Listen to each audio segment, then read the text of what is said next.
Monday, August 17th, 2020. Monday, August 17th, 2026. And of course, a lot is going on in the world and around the world. And we'll be talking about that here on Pod TV and seeing what folks have to say about a number of these stories and all along those lines. But yes, a lot is taking place. And definitely Trump's orders military to substantially reduce joint exercises with South Korea. So Trump has scaled down the war games with South Korea. And some folks, including those at Al Jazeera, are asking why it matters. The New York Times is saying Trump's overture to King Kim Jong Un strains alliances with South Korea. So that is something that is definitely going to be talked about in the news. And thousands in Indonesia await aid after quake kills 68. And definitely that is something that folks are talking about as aid shortages and fears of starvation as Indonesia reels from deadly earthquake.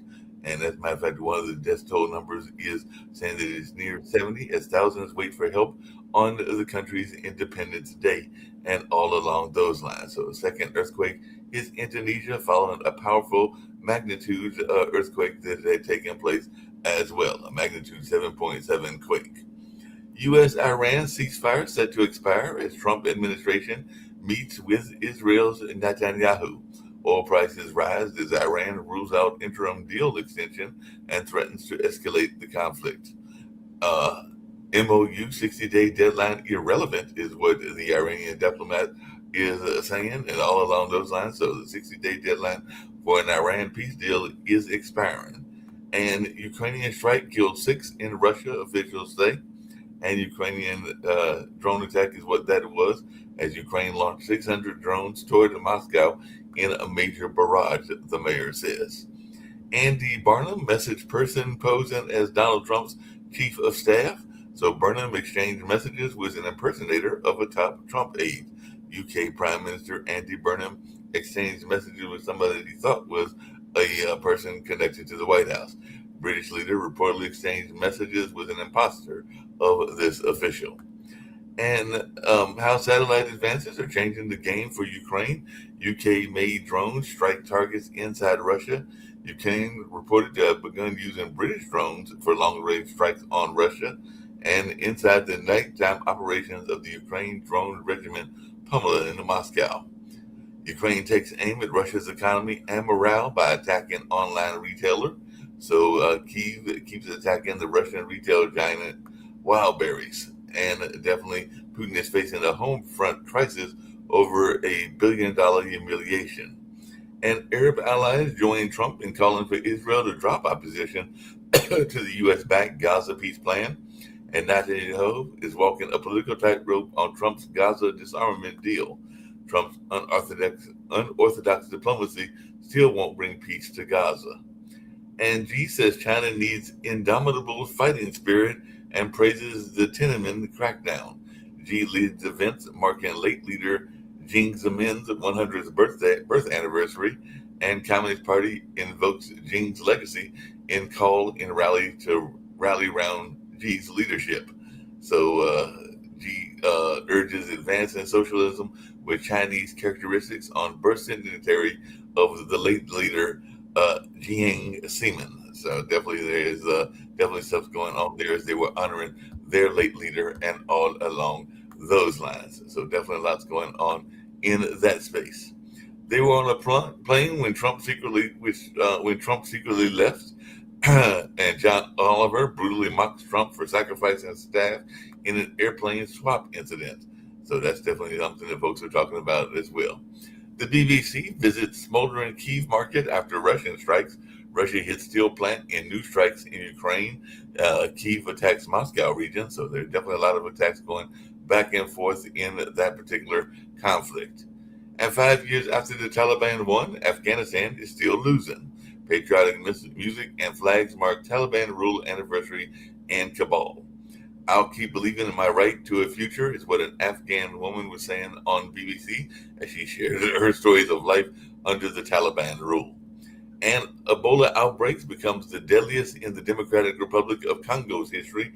Ebola outbreak becomes the deadliest in that country's history as it killed thousands. A perfect storm is making the virus hard to stop, is what is being reported as well. And rescuers are searching for survivors after Colombia's earthquake. Definitely search teams comb rubble in Colombia nearly a week after the quake as aid efforts expand. And Belgium is battling the largest wildfire in its history. Two dead and hundreds evacuated as wildfires break out near Athens, as those wildfires are also hitting Greece as well. So firefighters are battling wildfires in Belgium and Greece as two down in Allen near Athens. So Belgian wildfires are approaching Germany despite rain as Greece probes the deadly blaze. And it looks like Israel has escalated attacks in the southern Lebanon despite the ceasefire. And some folks are asking why Israel has done that and all along those lines. And in Spain, Ceuta, hundreds of migrants stage protests and demand asylum.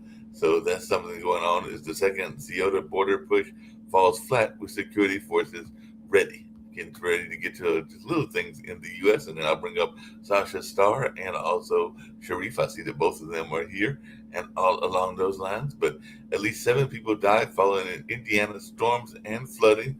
So flooding ongoing in parts of Indiana as others turned to clean up. Mother Nature always wins is what WTHR is reporting as floodwaters cut through Hazeldale Parkway Bridge. Crews asking for space as they work to assess the damage in that area. And Trump threatens to bomb Oman with Iran war stuck in stalemate.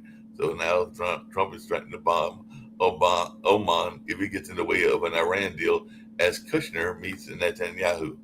And Supreme Court turns away Trump's latest bid to block E. Jean Carroll Award. So it looks like the Supreme Court has denied a renewed Trump appeal to the E. Jean Carroll case. And the tropical storm Lala is lashing Hawaii. High winds and heavy rains, power out for 178,000 customers in that area.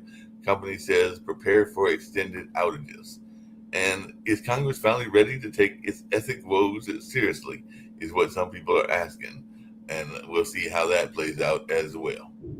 And definitely there's a lot going on in the world in that particular case. So like I said, get ready to bring in my regular panelists and everything like that. Is Maria Fernandez Saldana faces a trial for the murder of Jared Brightman. So first of 3 trials in this case begin Monday with an opening. A tire in the road, then a father shot dad, and now a man accused of planning this crime. So murder for hire trial is what they are saying this particular case will be. And murder drops to a historic lows in Baltimore. That's what they're saying, and all in that space. So we'll see what happens in that kind of way. And last but not least, 2 things. Women fights off bear with spray after being attacked and injured on a popular trail in Hawaii. And the planet's strongest heat dome will lower over the U.S. So it looks like there's going to be some heat issues around the U.S. as well. It's definitely been hot here in North Carolina and all in that space. So get ready to bring in my folks, see what they've got to say, and all along those lines. I had Sharif here, but he might have disappeared. But how are y'all gentlemen doing? Well, what's are you seeing in the news stories and all along those lines? Let's start with my regular. This is day 107 of national average gas being over $4 a gallon. That means we're starting week 16 under second term Trump of $4 gas. 78 days until the midterms. So we may have $4 gas all the way up until the election. I would say that it's more likely to move higher because the strategic gas quantities of United States are at historically low stage, and there could be a shortage, really shortage of gasoline in the United States. It's already shortage in the rest of the world, but it could touch United States just as well. And then $5, $6 in some areas of the United States will be more likely in next. So we have 300 million gallons in these underground caves full of gas that are, and you're not in. As Sasha said, they haven't been this drained since 1983, and the caves are not in good shape. And they're made out of salt, And to keep the caves from collapsing, when you pull out gas, you have to fill the space you pulled out with water. Water eats salt.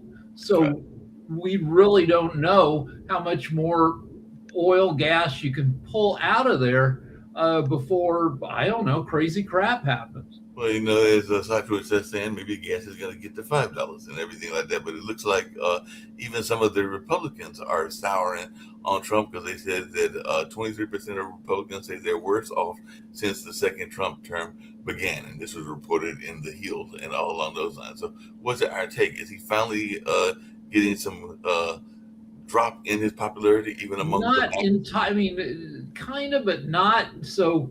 His approval among Republicans is, I think, at an all-time low, but it's still 79%, down from 91%. Strong approval has dropped from 68% to 48% among Republicans, but he still has, strong approval there. Does this? He probably will lose the House. Republicans will probably, but is the discontent enough to lose him in the Senate? Well, and the other conversation that's going on, and I know you and Jacoby and others have been talking about it, is this notion of how strong is the left in the Democratic Party and how strong should it be? Because even CNN is asking the question of, is the middle of the country back in the center of American politics? So I guess there's trying to be some more people that want the parties to go more centrist than either left or right. So what are people going to be pissed off enough? So among the young people, 18 to 30, his approval went to from plus 10 at the time of the election. Now it's minus 30. But young people have the lowest attendance at voting. So are they going to be motivated to show up? Yeah. Rick, there's some much more worrisome situation with interest rates and a dollar than gas, because gas is basically something what Americans can see easily at the pump, so they don't have to think, okay, whoa, my God, it's $4.25. Oh my God, what's happening? Now, the dollar and interest rates, people are not watching every day, especially working people. They have many other things to worry about. However, the 30 years interest rates now at the level of last financial crisis of 2007, 2008. That's where it is now. So the buyers of 30 years bond demand a special interest rates to reflect the risk what they are taking by holding U.S. Treasury bills. So this is extremely worrisome because that directly affects mortgages, all long-term financing, and so on. And there is nothing Trump or any other Republicans or whoever, they cannot do it because it's international contracts. And you cannot affect them anyway. So this is absolutely horrible situation. And US dollar, as a result, is going lower and lower, which may benefit some sectors of economy, but mostly, and especially, but most of the Americans, it will reflect extremely negatively because all the goods from the overseas will be immediately more expensive. Your travel will be more expensive, everything. So you cannot in any way and shape or form benefit from it. It's a horrible development. So where Americans see this, if they try to shop for a home, they're going to see the mortgage rates are going to shut them out from a lot of places they could have maybe afforded a couple of years ago. If you're just a family or you're working for $12 an hour trying to get by, you're maybe not going to see some. You're maybe not buying that much foreign goods. Right. So, but the housing market is bad right now because mortgage rates are high. Yeah, but even prices for goods from, from Latin America, for example, like fruits, vegetables, they could go higher in price as well. So families will notice something. Yeah, definitely. Trump is getting permission to start a bank, His own bank? his own bank, the Trump Family Bank, which is going to turbocharge corruption. Yeah. Um, it's not a bank where you can deposit money. It's some kind of clearinghouse bank for big financial accounts. I don't understand the whole thing, but I understand that you don't want a president with his own bank. Also, he got some regulatory agency to get rid of the rule that you have to tell people who owns your company. Yeah, we did agree with that. So you put those two things together, Trump's own bank, plus you don't have to say who owns it, leads to makes it much easier to do corruption. Well, a whole lot easier to do corruption and everything like that. But he's also blaming vandals again, this time for the damage to the lawn, which hosted his July 4th rally. So he's blaming vandals for damaged grass in the spot where he held his July 4th festivities. And as one who's done events, there would be, of course, damage if you're going to hold an event in a large public space and everything like that. So I mean, I did see a couple months ago there was damage. Somebody burn, if you hit grass with too much fertilizer, you could burn it out. Somebody burned 8647 into some patch of lawn. I don't know if we're still talking about that same thing. I think Because that's the he's same torn thing. up so much grass to do various construction projects. I don't know what he's talking about at this point.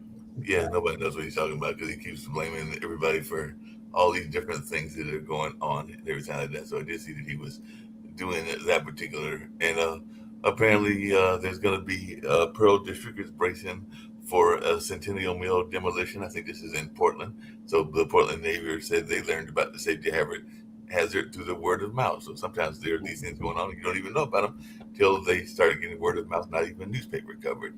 And it looks like they're saying that Luigi Manganio's Give Send Go Fund doesn't violate the platform policy despite the guilty plea. So he pleaded guilty. Sasha should talk about. So the Ukrainians have blown up almost all of Russia's Amazon. Right. So Russia has a service, buy via computer called Wildberries. Right. And Ukraine has caused all these billion-dollar fires with drones. They've blown up 7 out of 10 of their major factories, including the two biggest ones. But don't forget that this, unlike Amazon, Wildberries is selling or was selling a lot of ammunition for military and a lot of uniforms for military and so on. So it would be nice to get rid of such a supplier for Ukrainians. Also, if you're going to blow up a warehouse, it's probably easier to blow up a warehouse full of ammunition. Absolutely. That's why they're burning so well. It's fantastic. This ammunition burns. That's a really great thing. And now, speaking about Russia, Ukraine, so everybody's asking, so when is it going to be a peace and so on? The peace today, let's face it, it's much farther from reality than it was 2, 3, 4 years ago. It's much farther today because like before, so everybody was talking about that Ukrainians, well, they have to yield some territories, they have to do this and that. Well, have you heard lately how much territory Ukraine has to yield to Russia? I haven't heard it at all in the last several months that they have to yield anything or so on. So where America fits into this peace process, it's absolutely unclear to me. I don't understand what America has to do or say in this Ukrainian-Russian fight. I really don't. So what the Republicans have been saying is Trump has been saying gas is $4. I'm not apologizing. Vance is saying only that despair is a sin. So the Republicans have been saying, yeah, things are expensive. Suck it up. Trump said they should be on the USS Abraham Lincoln even longer. They're pretty not apologetic about some of the situations in the U.S. They're not apologetic at all. Incredible. That's incredible. Totally incredible. Dr. Sharif, you joined us. What's going on there in Bangladesh? What's shaking in that part of the world? I do know that there was definitely some weather-related things in Indonesia. So what's going on in your particular part of the world? Your volume is Can you hear me now? Yes. Yeah. Right now, Bangladesh, we have a massive challenge with energy. How I see, we have a problem with the gas and energy and so on. And Bangladesh minister declared it will take another 2 years to solve this problem. So it's look like we may lose the economic conditions. Many people will go for like they will lose their jobs and the industry may shut down. And this is because of this Iran and the Middle East crisis and so on.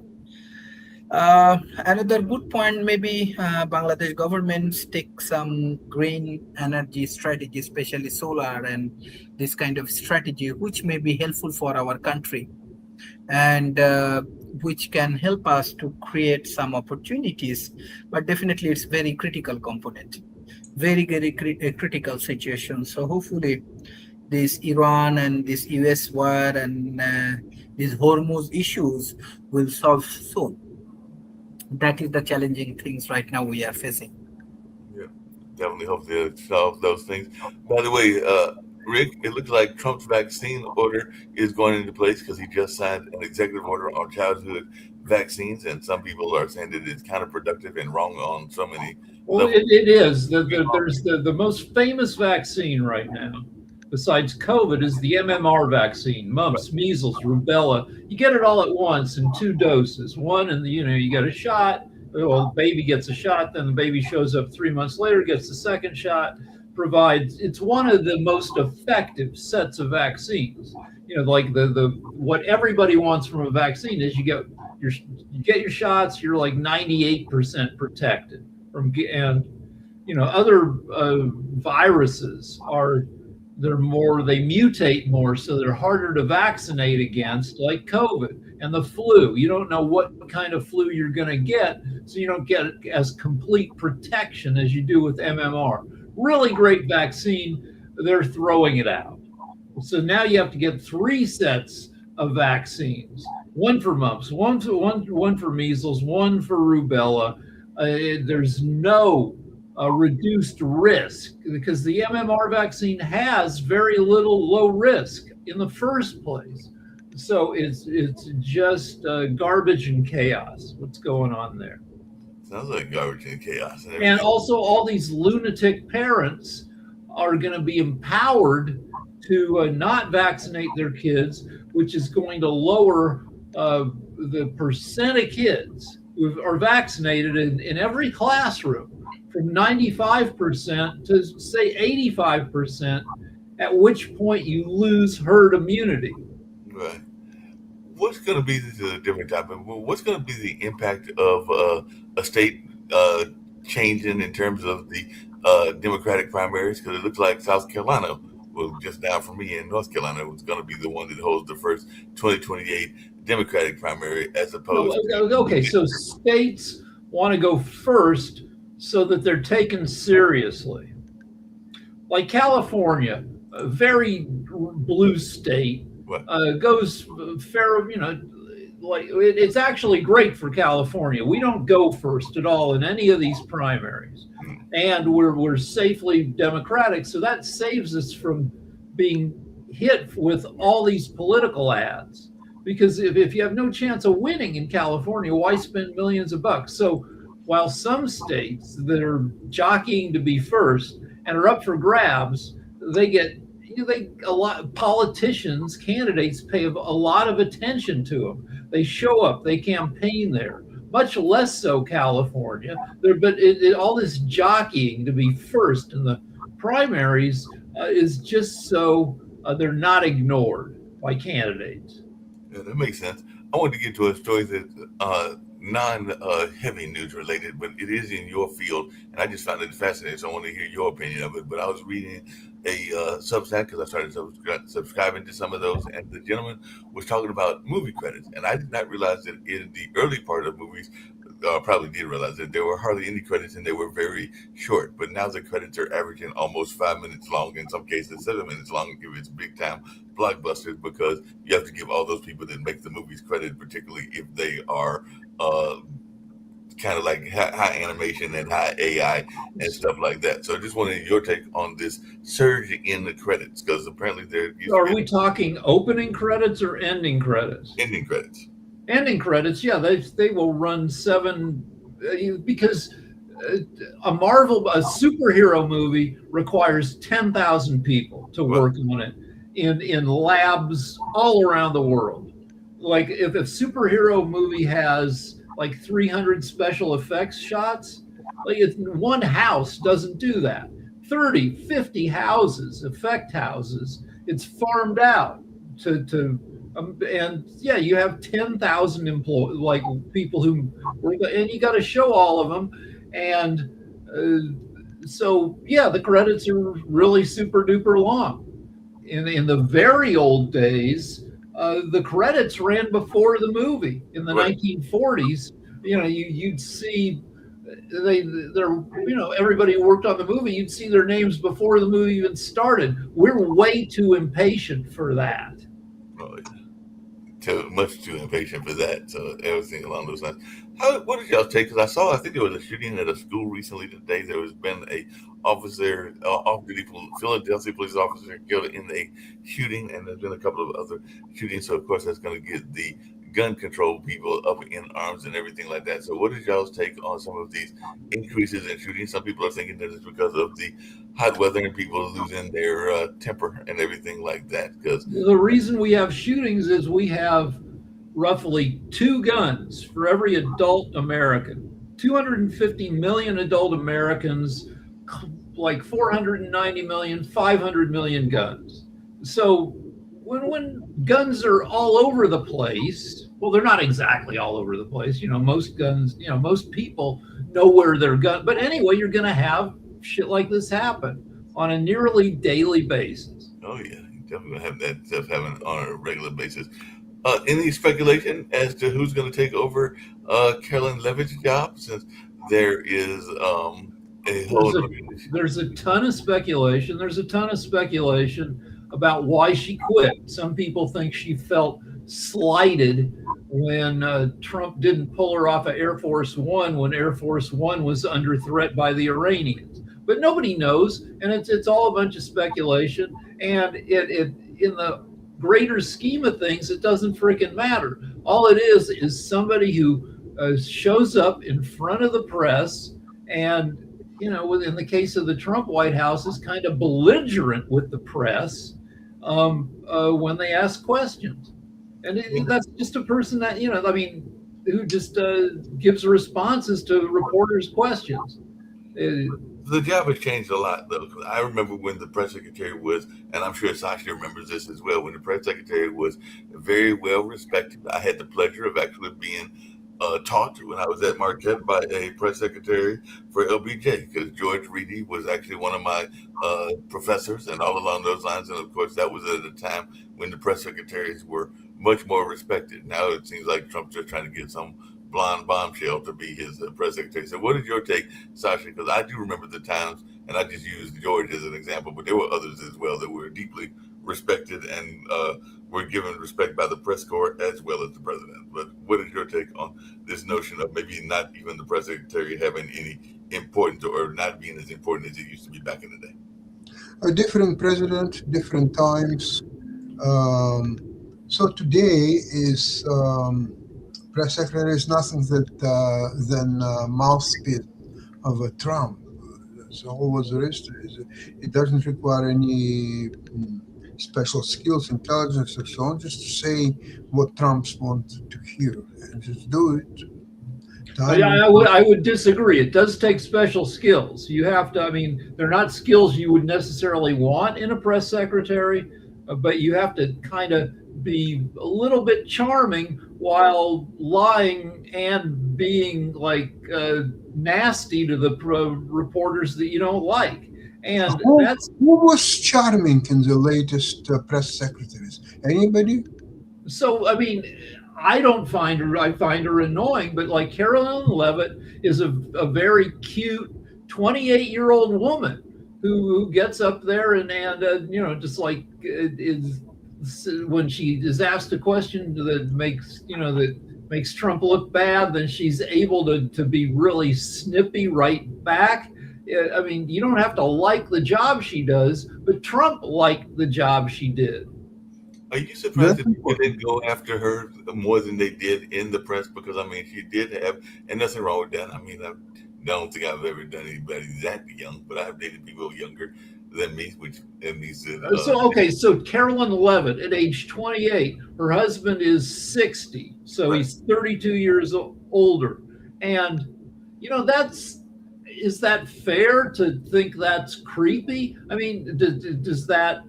There's a whole like creepy Mar-a-Lago culture, and it's right on the borderline of being pertinent, right? That it feels a little unfair. At the same time, it feels like the whole like weirdness of this White House. Yeah, I mean, Trump isn't that much further off. I mean, it's not as big of a gap. I think it's like you said, maybe a 30-year gap between. Well, Trump is older than Melania's parents.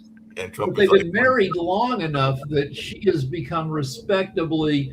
She's in her 50s now, so that doesn't look creepy as much as it did, But and Trump's always done that. Tried to date as young as possible.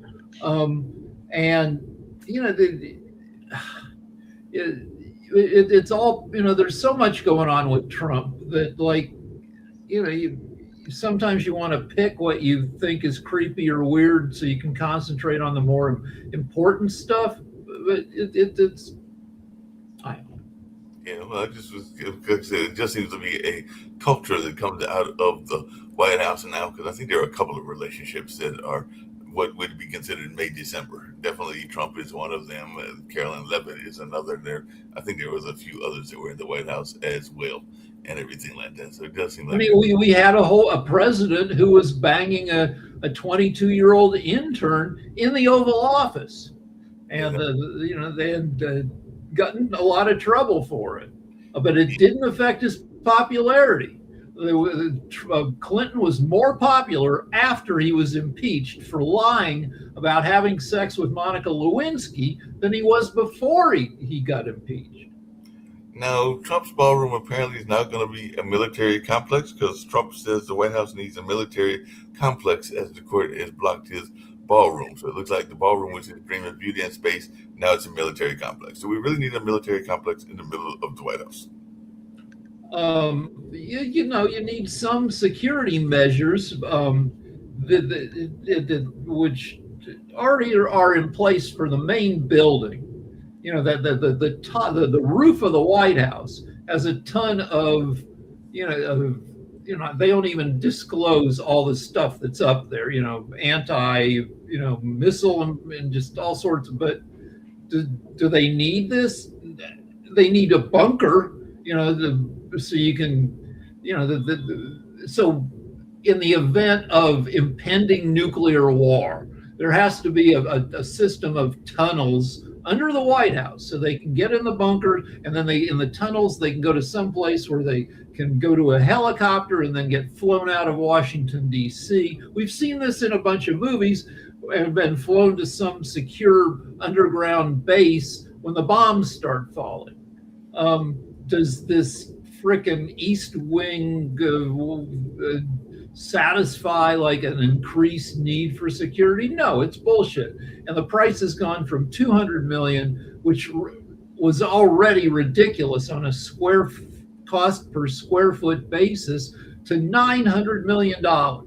It's gone from ridiculous to frickin' outrageous. Who is financing this $900 million? Well, Trump said it would be private donors. Now he's not saying that anymore. Now it may be donors handle some of it, but most of it's going to be picked up by the government, which is us. Oh, congratulations. Yeah, most are going to be handled by us. I want to come back to Russia, Ukraine for a second, Sasha. But it Yeah. looks like a Russian state bank fired economist who warned Moscow was losing the war of attrition with the West. So it looks like this senior Russian banker got fired after a scathing speech on the wartime economy, and he predicted that Russia will lose the war of attrition with Ukraine, and he warned of a social crisis from the war in Ukraine. So is this social crisis already happening, and how many more bankers will wind up losing their jobs in Russia and everything like that? So The banking system in Russia is under serious threats. There are serious problems. I'm not so sure how long it can survive. The mood in the country is changing very quickly. More and more people are concerned about this ongoing war, and they are talking about, and some people demanding immediate peace to resolve this problem and get back to the normal life. But they don't understand Russia cannot get back to normal life. Period. It's no longer a possibility. They'd rather fight this war for the next 10 years rather than come back to the normal life. There is no such thing as normal life in Russia anymore. There is no economy to support. There is not enough people. 1.5 million were killed. There is no. It's well beyond point of no return. If it would have been happened, say, 3 years ago, yeah, you could stop the war probably and come back to a normal life. Not today. Today you have to fight until the bitter end and just lose the war, lose everything, or, and I don't know what, or there is no answer. So what Russia is protected, and you can correct me on this, like 500 years of bad government. Russians have had shitty lives for most of the past centuries. World War II, Russia took it worse than any other country in the war. They lost at least 10 million, maybe 20 million people fighting the Germans. And Stalin, just killing his own people because he was paranoid. And things got bad enough in St. Peter, Leningrad, when the people were eating, they ate all the zoo animals. They started kidnapping and eating people. Russia had a little slice of daylight when the Soviet Union fell, and it looked like you might get democracy and capitalism, and then you got oligarchs and corruption, and then the people in charge sold all the industries to their friends, and Russians are used to wretched conditions. Am I wrong? No, you're not. It's just a situation that you have to go through all this horrible situation when there is an endless war and no peace possibilities. Like any country, most Russians are nice people. I like buying mosaics, and I had some friends in the mosaic business in Russia that I haven't been able to talk to in years because it would be bad for them and bad for me for us to be, exchanging emails between America and Russia. Great people, they just want to do their art, right? But Rick, here's the problem. The problem is that you are communicating with somebody in Russia about mosaics, right? Yeah. You are sending messages full-hearted. Well, I'm not gonna. They're not gonna email me. That we're not idiots. Mm-hmm. So how you communicate anyway? We don't. I haven't talked to. I haven't emailed them since the war started. It's because I feel like that would be a really good way to get on some watch list, and for them to get on some watch list. Right. That's what he's saying and everything like that. By the way, it looks like Trump, and I don't know what Toby has heard about this, but speaking of another war, has confirmed that he's got a back channel to the Iran Revolutionary Guard, and apparently he's also calling for Iran's white flag of surrender. So what's going on with this apparently secret back channel that he's got and all along those lines? All bullshit. So He says now he's going to maybe bomb the heck out of Oman, which controls the southern half of the Strait of Hormuz. The Strait of Hormuz is this little pinch point between two countries, Oman to the south and Iran to the north. And now he's going to go after this little teeny frickin' country. He says this isn't so much a teeny country, it's actually a fairly big country in South America. But Colombia's new president, who I think is a conservative as well, has asked Trump to bring his militarized anti-drug campaign to the country. And HS is saying that the anti-cartel coalition will do bad things to bad people. So it looks like we're going to have a lot of attacks on drug boats and other things out of Colombia. Which well, you're going to have attacks on drug boats and also fishing boats because Hegseth doesn't care if he blows up fishermen along with drug people. Also, you know, sometimes the cartels will hire fishermen, I guess, to move some drugs. And they get the death penalty, even though they're freaking fishermen who are like, you know, the cartel says we'll give you $3,000 for taking, I don't know, 2 kilos of something, you know, cocaine or heroin or whatever from here to here. And then, nope, you're going to just get blasted out of the water with no due process. No due process at all and everything like that. Also, not our drugs. Like all the people blown up in the Gulf of Mexico were not the Venezuelans. All those people, whether they were fishermen or drug carriers, they were not taking drugs to the U.S. They weren't taking fentanyl to the U.S. They were taking cocaine to the Caribbean.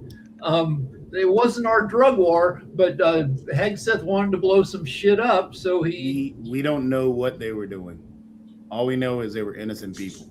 Right, with no way of getting to the U.S. If you've got a fishing boat, if you've got a fishing boat that, you know, carries, you know, 50 gallons of fuel, you're not going to be able to go 800 more miles to the Gulf of Mexico. You're going to be going to some Caribbean island that's maybe 150 miles from you. Yep. You see, you're trying to find justification for these actions. You don't need to waste your time. They can do it and being unpunished while doing so. That's the only reason they need to do these murders. That's all there is to it. So we have a nice tradition in the U.S. of just being relieved when we get bad guys out of power, and we tend not to do anything to them once they're gone. Nixon got pardoned. Trump, we prosecuted him a little bit, but to no avail. You know, nothing that stopped him from becoming president again. And when we get these guys out of office again, will Hegseth go on trial for war crimes? Probably not. Even though he's killed dozens and maybe hundreds of people with no proof that they're guilty of anything. Any proof you might find is at the bottom of the frickin' Gulf of Mexico.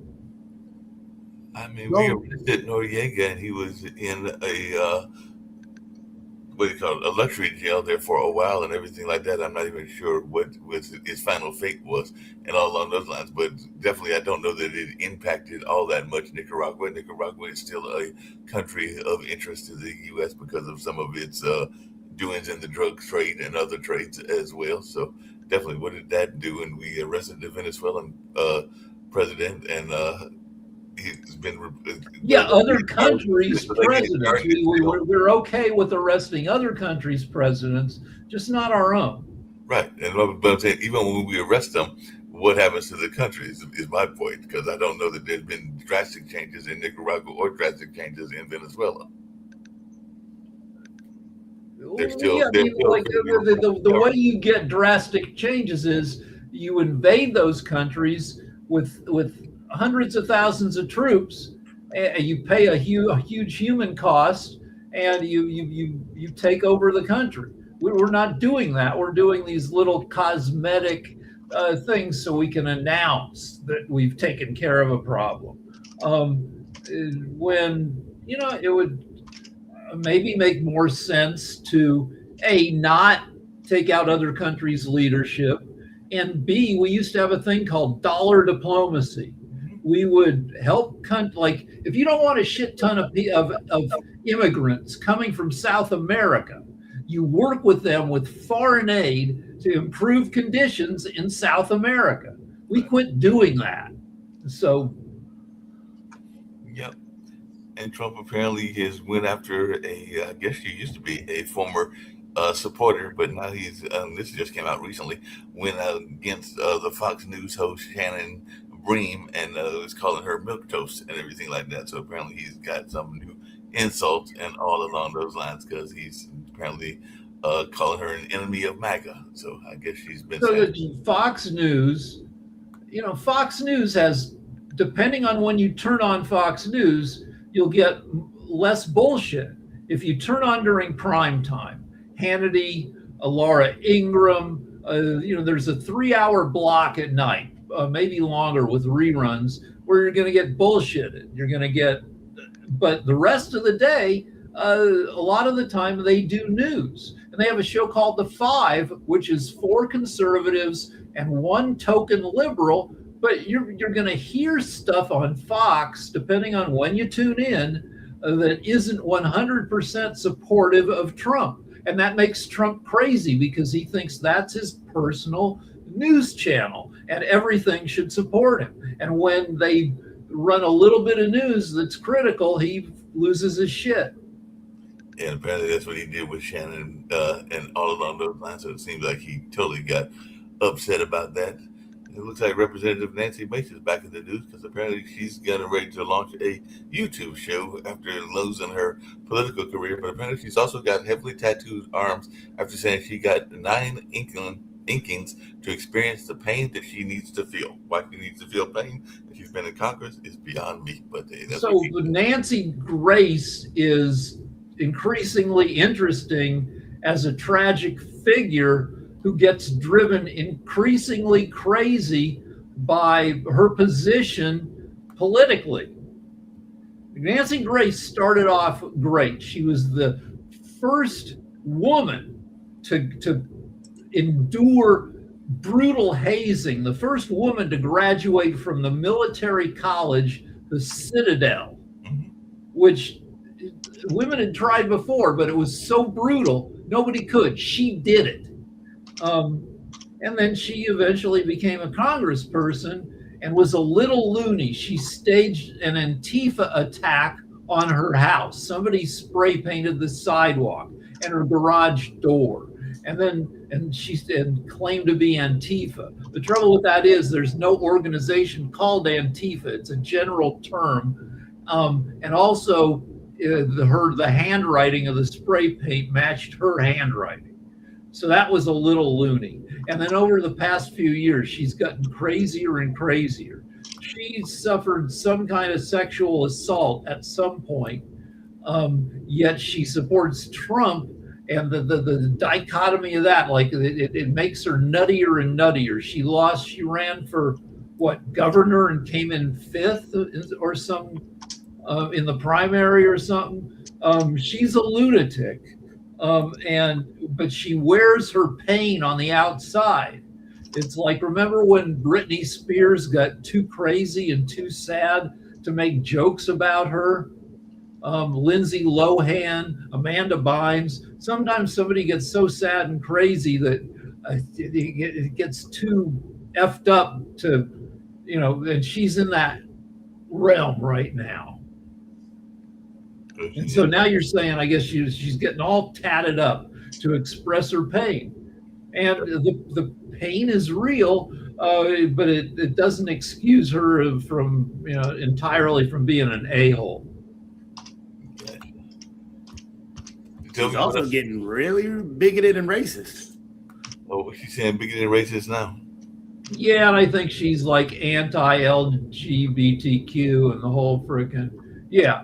So No, she went and said that if you're the whole Muslim, if you're Muslim in the Congress, you should be removed right now because you're a terrorist. I mean, she's got bigoted and racist.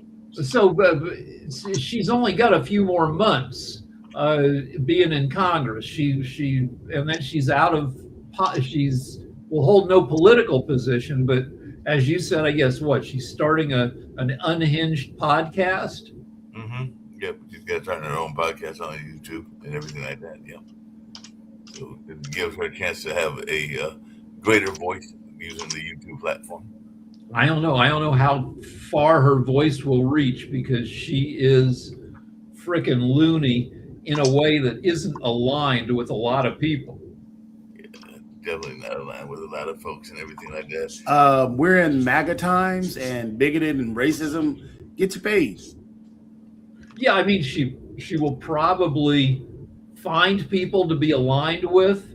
If she's got a social media manager, the manager will try to have her develop alliances with people. But there is a lot of chaos in the MAGA podcaster world where Tucker Carlson is fighting with Candace Owens and they're accusing each other, and it's not stuff that regular people even want to understand all the nuances of. Well, speaking of understanding and everything, that apparently AOC is back in the news, and she's in the news because she's making the case of the Democrats for relatability. So she's saying that Democrats as well as her need to be more relatable, and I guess she's using the example of her freezing up her eggs as an example of being relatable and everything like that. So what's your take on this notion of relatability? Because she is one that came out of the working class, having been a bartender and done other things that would make her relatable to the common person, but I don't know that she's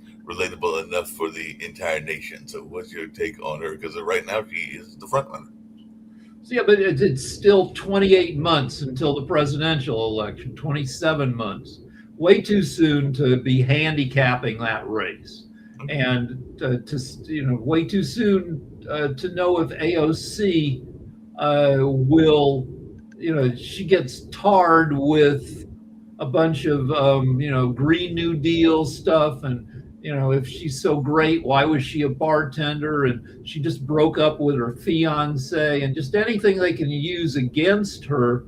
Will that stuff fade away, and will she in the next 2 years emerge as somebody that is seen by enough voters as being serious and capable of national leadership? Yeah. What's your take on that, Joey or Sasha? Anybody? Okay. Well, the other thing I see on the news is that the Attorney General Todd Blanche is saying the Department of Justice can take the state's voters' roll fight to the Supreme Court. So he's actually asking them saying that that's going to be a possibility. Is this whole notion of the state voter rolls, which can be a way to restrict certain groups from voting and everything like that. But let's talk about voter rolls. Every state maintains lists of voters. In California, for instance, that we've got, I don't know, probably a list of 25, 28 million people. And some of those people are dead. Some of those people aren't qualified to vote. But the deal is that they can't vote. That if you haven't done what you need to do, you can be on a voter roll. And when you show up to vote, they'll tell you, no, you can't vote, or you can only vote provisionally until you prove you are who you are and that you have the right to vote. That's the way it works in every state. There are lists of people who could be qualified to vote if they do what you need to do to prove who you are. Now, but the Republicans with their bullshit say these voter rolls have lists of people, millions of people who aren't qualified to vote on them. Yeah, that's true, and they're not allowed to vote. So they try to confuse the two things, being on a voter roll and being allowed to vote.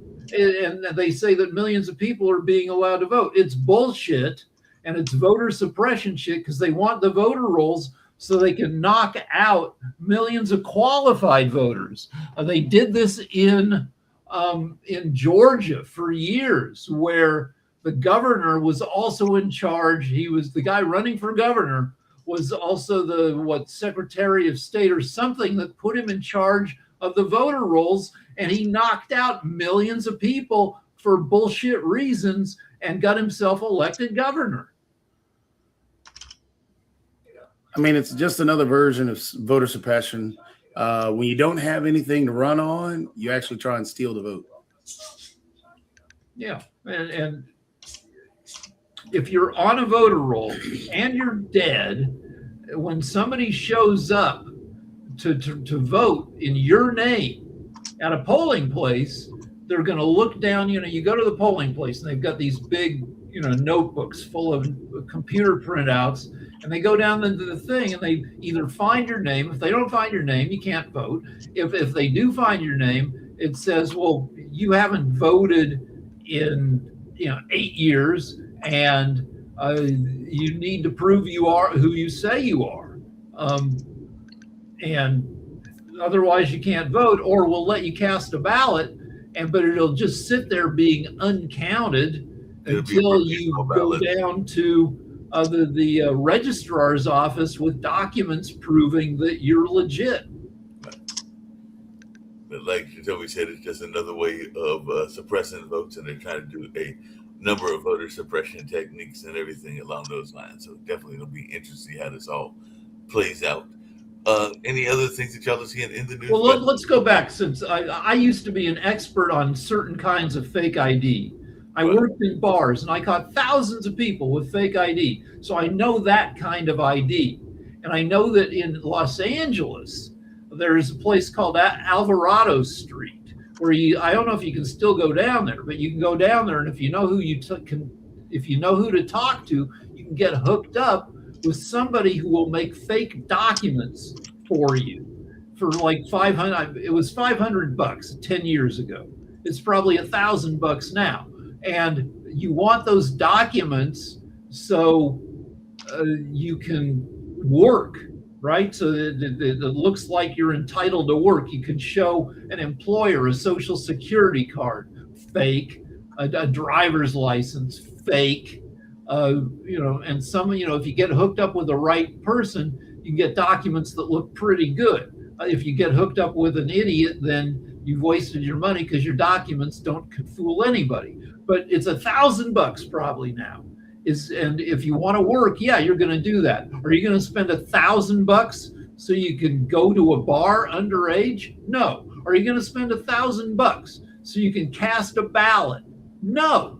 So the idea that even in the fake ID industry, nobody's going to spend $1,000 so they can cast a vote as some person who is dead.